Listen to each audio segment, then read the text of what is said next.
நந்திய சம்பாரத் நேயர்களுக்கு அன்பு வணக்கம். ஸ்ரீவில்லிபுத்தூர் ஆண்டாள் கோவிலில் பாசுர விழா நடந்திருக்குது. அந்த பாசுர விழாவுக்கு இசை ஞானி இளையராஜா அவர்கள் போயிருக்கிறாரு. அவருக்கு அங்கே இருக்கிற ஜீயர்கள், கோவில் நிர்வாகிகள் பரிவட்டம் கட்டி பூரண கும்ப மரியாதை கொடுத்து வரவழைத்து கௌரவிச்சுக்கிறாங்க. மேற்கொண்டு விழா சிறப்பாக நடந்துருக்குது. ஆனால் ஒரே ஒரு 10 வினாடி நடந்த ஒரு சம்பவம் தமிழக ஊடகங்கள் ஊதி பெருசாக்கி வழக்கம் போல முக்கிய பிரச்சனைகளை மறைக்கிறதுக்கு இந்த விஷயத்தை பயன்படுத்திக்கிட்டாங்க. அதாவது ரங்கமன்னாரை தரிசிக்க போன திரு இசைஞானி இளையராஜா அவர்கள் அங்கே இருக்கிற அர்த்த மண்டபத்துக்குள்ளே உணர்ச்சி ஆர்வ மிகுதிகளை உள்ளே போயிட்டாரு. அப்போ சட்டை அணிந்த யாரும் உள்ளே வர்றதுக்கு அனுமதி இல்லை. அது மட்டும் இல்லாமல் அங்கே ஜீயர்கள் மட்டும்தான் அங்கே இருப்பாங்க அப்படிங்கிறத வலியுறுத்தி அந்த பக்கமாக அந்த நிலவுக்கு அந்த பக்கம் நில்லுங்க அப்படின்னு சொல்லிக்கிறாங்க. இவ்வளோதான் விஷயம். அவர் உடனே தனது தவறை உணர்ந்து உடனே வெளியே போயிட்டாரு. இந்த விஷயத்த அதாவது ஜீயர்கள் பிராமண ஆதிக்கத்தோடு நடந்துக்கிட்டாங்க அப்படிங்கிற ஒரு கிரியேட்டிவிட்டி, அதாவது ஒரு நேரட்டிவை செட் பண்ணுறதுக்காக இங்கே இருக்கிற திராவிட அடிமை ஊடகங்கள் பயன்படுத்திடுச்சு. வழக்கமாக இந்த அடிமை ஊடகங்கள் நடந்துக்கிற ஒரு பாணி தான் இருந்தாலுமே இந்த தடவை மிக மலிவாக புதிய தலைமுறை உள்பட தந்தி சேனல் உள்பட நக்கீரன் சொல்லவே வேண்டாம், அவர் சும்மாவே வாழாட்டிட்டு இருப்பார்.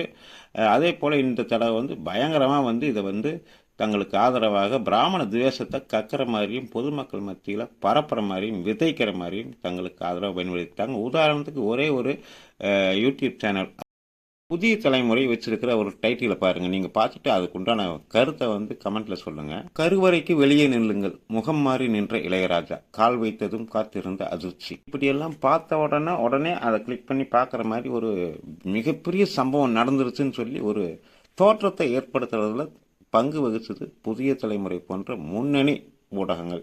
இவங்களுக்கு அடைமொழி ஒன்று கொடுத்துக்குவாங்க, உண்மை உடனுக்குடன். ஆனால் பேசுறது போறாம இது போன்ற பொய்கள் தான் அதிகமாக காணப்படுது. இப்படி ஒரு விஷயம் சமூக வலைதளங்களில் போயிட்டு இருக்கிற உணர்ந்தது திரு இளையராஜா அவர்கள் ஒரு அறிக்கை விட்டுக்கிறார் தனது சமூக வலைதளத்தில். என்னை மையமாக வைத்து சிலர் பொய்யான வதந்திகளை பரப்பி வருகிறார்கள். நான் எந்த நேரத்திலும் எந்த இடத்திலும் என்னுடைய சுயமரியாதையை விட்டு கொடுப்பவன் அல்ல, விட்டு கொடுக்கவும் இல்லை. நடக்காத செய்தியை நடந்ததாக பரப்புகின்றார்கள். இந்த வதந்திகளை ரசிகர்களும் மக்களும் நம்ப வேண்டாம் அப்படின்னு சொல்லி ஒரு பதிவு வெளியிட்டுகிறார். உண்மையை மக்களுக்கு கொண்டு சேர்த்த வேண்டிய ஒரு கடமையான ஒரு பொறுப்புல இருக்கிற ஒரு ஊடகங்கள் இப்படியெல்லாம் பொய்யான விஷயங்களை மக்கள் மத்தியில் பரபரப்பை ஏற்படுத்தும் வகையில் இடைவெளியை ஏற்படுத்தும் வகையில் பரப்பிட்டு இருக்கிறது ஆரோக்கியமான விஷயம் இல்லை. சரி, இவங்களுக்கு அப்படித்தான் நடுநிலையாக இவங்க நடக்கிறாங்கன்னா சரி, பிராமணர்களுக்கு எதிராக கருத்து சொல்கிறாங்க, கருத்தை விதைக்கிறாங்கன்னு வச்சுக்குவோம். மக்களுக்கு உண்மையிலேயே சொல்ல வேண்டிய என்ன, தமிழகத்தில் நடப்பது மன்னர் ஆட்சியா அப்படின்னு ஒரு தலைப்பு வச்சு இந்த பக்கம் பேராசிரியர் அருணனையும் அந்த பக்கம் ஹாஜா கனியையும் சுபவீர பாண்டியனையும் ஹெச் ராஜாவையும் கூப்பிட்டு 4 திசையில் 4 பேர் உட்கார வச்சு விவாதம் நடத்தணும் ஆண்மை இருந்தால். அதே போல் சமூக நீதி பேசும் திராவிடர் கழக அறக்கட்டளையில் தலித்துகள் இடம்பெறுவது எப்போது அப்படின்னு ஒரு விவாதத்தை நடத்தணும். அதுக்கு வீரமணியும் கூப்பிட்டு நாக்க பிடிங்கிற மாதிரி 4 கேள்வி கேட்கணும். இதெல்லாம் செய்யறதுக்கு தில் இருக்குதா, துணிச்சல் இருக்குதா, திராணி இருக்குதா, தெம்பு இருக்குதா அப்படின்னு நான் கேட்கலைங்க, பொதுமக்கள் கேட்குறாங்க இந்த ஊடகங்களை. அதே போல் 3 பிராமணர்களை கோபாலபுரத்துக்கு வரவழைத்து பாத பூஜை செய்தாரா உதயநிதி அப்படின்னு சொல்லி ஒரு டிபேட் நடத்துங்க. நீங்கள் தான் தைரியமான ஆளாச்சு.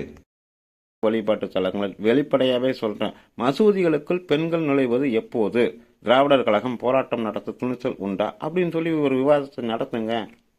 நீங்கள் தான் உண்மை உடனுக்குடன் சொல்லுவீங்களே. கார்த்திகை நடத்தலாம், கார்த்திகை செல்வன் நடத்தலாம், சன் டிவி குணாசேகரன் நடத்தலாம். இன்னும் சொல்ல போனால் இந்த நியூஸ் 7 சொல்லி சுகிதா சாரங்கராஜன் ஒரு பெண் நெறியாளர் இருப்பாங்க. உண்மையிலேயே அவங்க ரொம்ப அருமையாக விவாதம் நடத்துவாங்க.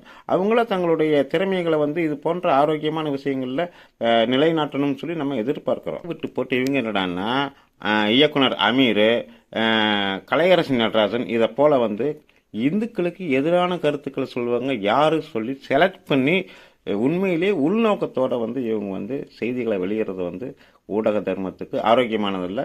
சம்பந்தப்பட்ட துறை அமைச்சர் எல் முருகன் அவர்கள் இது குறித்து உடனடியாக நடவடிக்கை எடுக்க வேண்டும் என்ற கோரிக்கை வலுத்து வருகிறது.